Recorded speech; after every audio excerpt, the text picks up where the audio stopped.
Welcome to an insightful discussion live from the Maruti Suzuki Imagine Next to how Maruti Suzuki is planning to drive a sustainable future, their vision for 2025, and much more. To understand what creating a sustainable future entails, please join me in welcoming the magnificent CV Raman, Chief Technical Officer, Maruti Suzuki. Good morning. Good morning.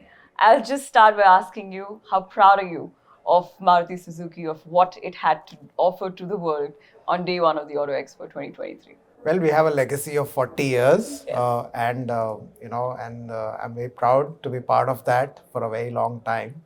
And today, what we are unveiled, the EVX concept, is our step towards a sustainable future going forward. Indeed, it is. And I personally am super excited and was, stunned to see what Maruti Suzuki had to offer, the kind of changes that they're bringing about, with the times that we are living in. Well, it certainly is a bold step into the future. So congratulations to you, Raman. Thank you. And of course, I want to get a more insight about how do you feel about it and how do you think EVX is going to be a game changer in the industry? Well, it's our first global strategic EV product, which we plan to launch in 2025. And Maruti Suzuki has been selling SUV products, around the world, including the Grand Vitara, which we launched recently, and before that, the S-Cross and the iconic Jimny. So, we believe that the 4x4 technology, the DNA of that incorporated into a SUV with the latest advanced features. Today if you see the EVX, it looks like a Suzuki and a Maruti Suzuki product in a way. So, and this is our very important step, I believe, towards our goal of sustainable business for Suzuki Global as well as for Maruti Suzuki. Indeed, every point that holds in the future and everything, talking points that have been, highlighted in the automobile sector that has been catered to. I'm sure, Raman-san, the concept certainly looks exciting. Do you feel that BEVs are the way forward for the automobile industry?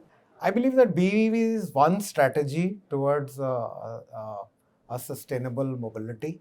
There are many pathways, we believe, towards sustainability in a way. Maruti Suzuki has been, looking at various types of strategies in line with, what is available in India, and India being a agrarian economy, so to speak.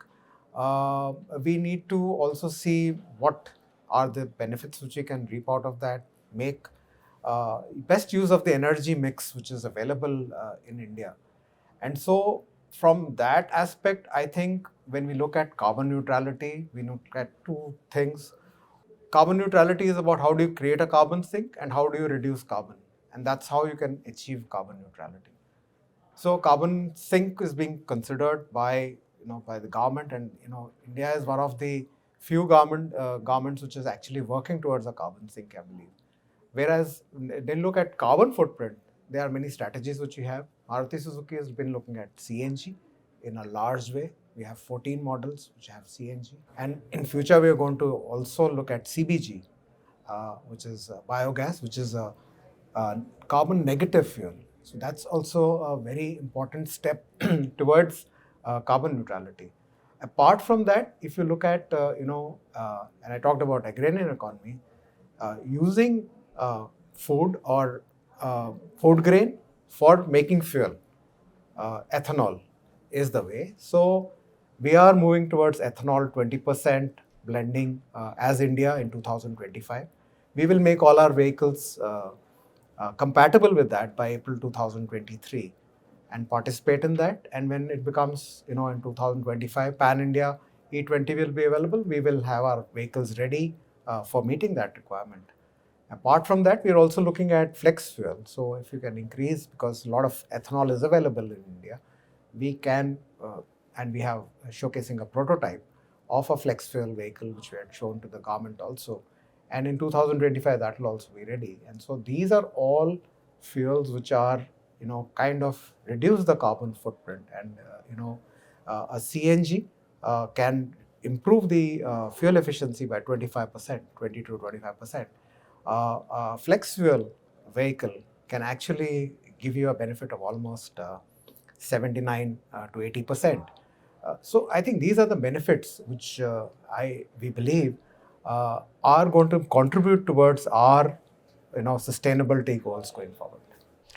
Just listening to you, I wish I could take out a better word from my dictionary, but the point is that this is a cool way of living, because everything that we were, talking about in our books, which remained in our books in the classroom, it has come to practicality, and, Maruti Suzuki being at the forefront of it. Now, could you elaborate a little more in terms of the technology that Maruti Suzuki has been working on towards a sustainable future? When you look at sustainability, we're not, till now we talked about product, we talked about fuel, but I think it's all about the entire ecosystem. And when we look at life cycle, sustainability is all about end to end. So from cradle to grave, in a way, how do you manage that? And manufacturing of product, whether it's a component, whether it is a product, entails that. And Maruti Suzuki has been working towards this in a big way, so to speak. And we have the lowest corporate average fuel efficiency, which is a metric for any product on the product side in India today. And we, with our new technologies, we will be able to further improve and meet the future CAFE related, targets which the government may mandate. And having said that, this is we are looking at, as I explained, looking at various types of technologies. EVX is one step towards the sustainability from an electric mobility perspective, but we also have hybrid technology. We have a mild hybrid, we have a strong hybrid. They improve fuel efficiency by 7% and 30%, 35% respectively. And so this also reduces the carbon footprint. The other aspect which we need to look at, and I talked about manufacturing from end to end, we are looking at how we can use clean energy for manufacturing. We have a large solar park in our facilities, and we are able to use that captive power for manufacturing. So in a way, so we have almost 25 megawatts of solar power which we use in our factories, which are able to reduce or offset 5,000 tons of carbon dioxide annually. And this will be a continuous thing which will happen for the next 25 years. And also we're a zero discharge company. And so therefore that's a very important thing for any company, that you don't discharge any effluent or anything into the Mother Earth. So I think these are some of the things which we believe are important. And this is our conviction with our our ecosystem. And we're looking at green manufacturing in a big way, including our suppliers and our partners. We're also looking at how our dealerships deal with servicing of vehicles and how we can save water while we are servicing. And almost, I think, 13-50 million liters of water is saved by adoption of dry wash in our service centers. So I think these are many things. And when you talk about ecosystem, there are so many pieces which are there which need to be looked at. And overall, if you're able to reduce the carbon footprint, actually you're able to move towards a sustainable goal. And India has a very ambitious target, given the fact that we have to move, we have to have economically, we have to grow, which increases the carbon footprint, but we also need to ensure that we keep reducing it. And so it's a double-edged thing which we need to do. And so therefore I think it's a very challenging thing, but I believe it's huge opportunity. And Maruti Suzuki is going to work towards all these pieces in a way for a sustainable future. So, sir, it's basically growth with a certain element of consciousness, and that's absolutely amazing. I mean, we all know that Maruti Suzuki as a brand has always kept its customers first, but now it's keeping the planet first. That's even more commendable. Now, it's clear that of course, you've got the right process, not just at the very end of the product, but also from the very beginning. But you also mentioned managing products at their end of life. Would you like to elaborate a little more on that?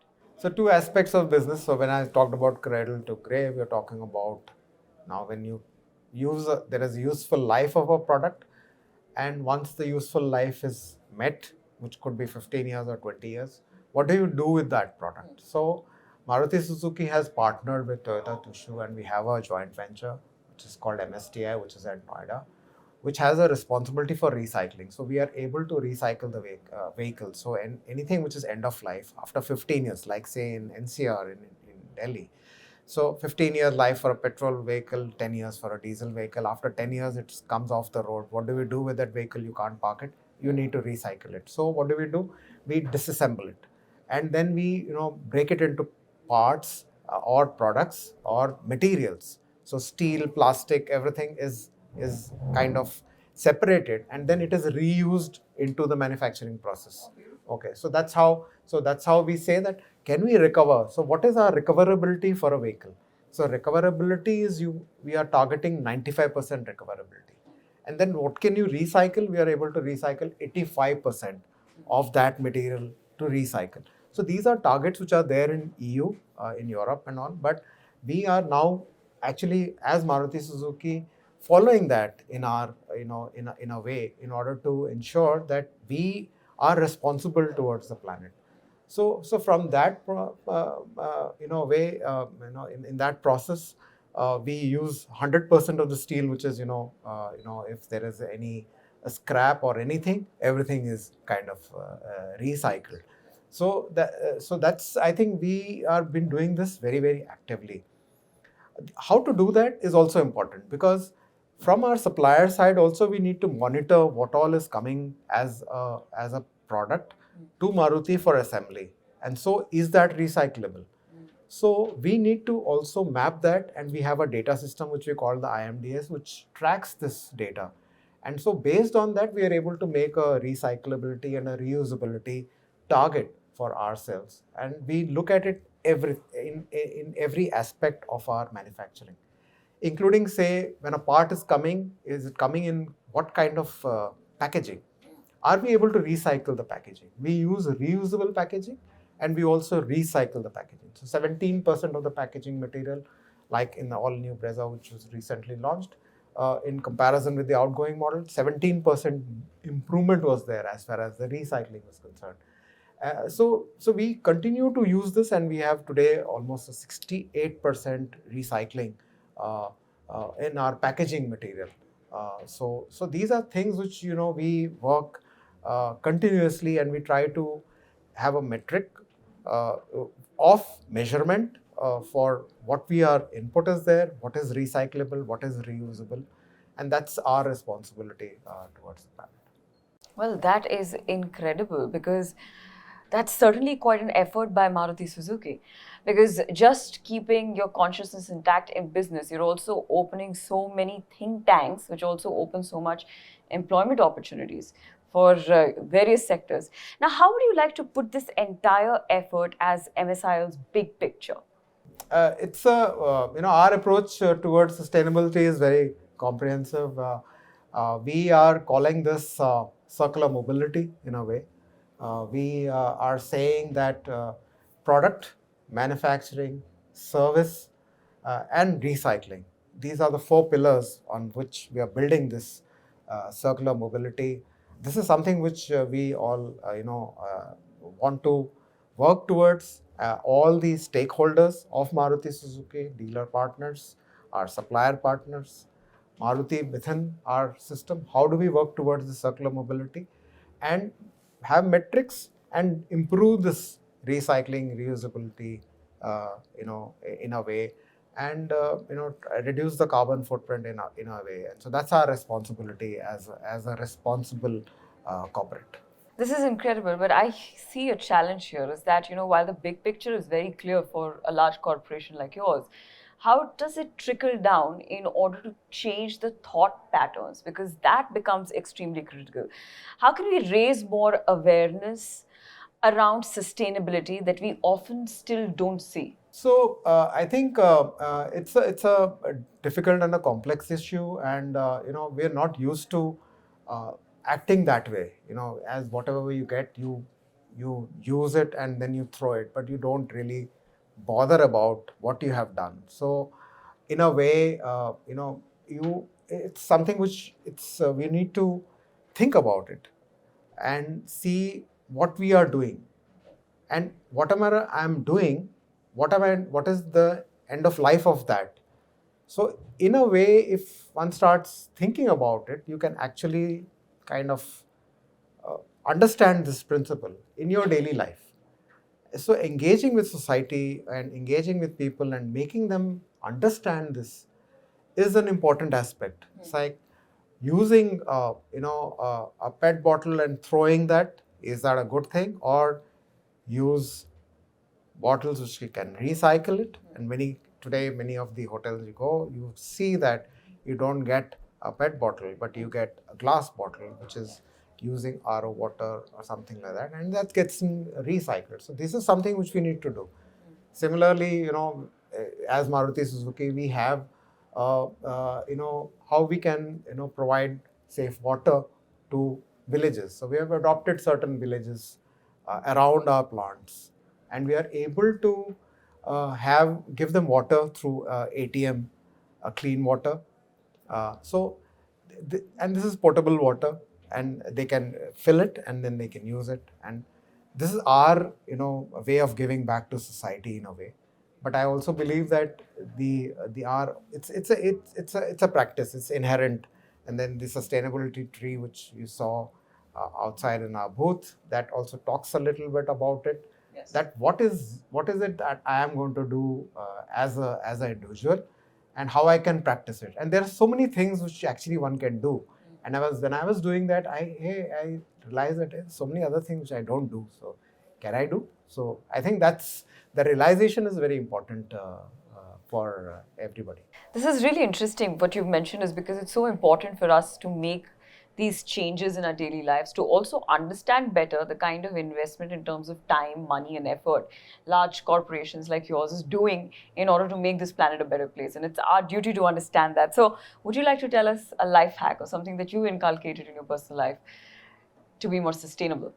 Reusability in a way is something which one needs to do. And nowadays what one does is that pretty much carry a shopping bag and daily groceries. You try to use whatever, and you carry a bag and then reuse it. So that's one way in which you are kind of reducing in some way usage of plastic or single-use plastic, or in a way reusing certain things. And so from a mindset perspective, a little different from the current generation, is about preserving things and being able to reuse it and use it for a longer period of time. I think that's something which is again ingrained, Yes. Which is maybe very different. Yes. But that is something, if one can do that, maybe it could kind of move towards sustainability, reduce carbon footprint, because you're using less. Right. And the usage becomes more. So in a way that becomes sustainable. So things like that are, I believe, important in one's life to practice, and that's what I do personally. I think I learned a little something here. Use less so that the usage is more. Well, that's wonderful, Raman. I have to tell you that I've actually really enjoyed this chat with you, and I'm taking back some personal feedback Thank you. that I have inculcated from this particular chat. Thank you so much. Glad it was helpful. Thank you so much. Thank you.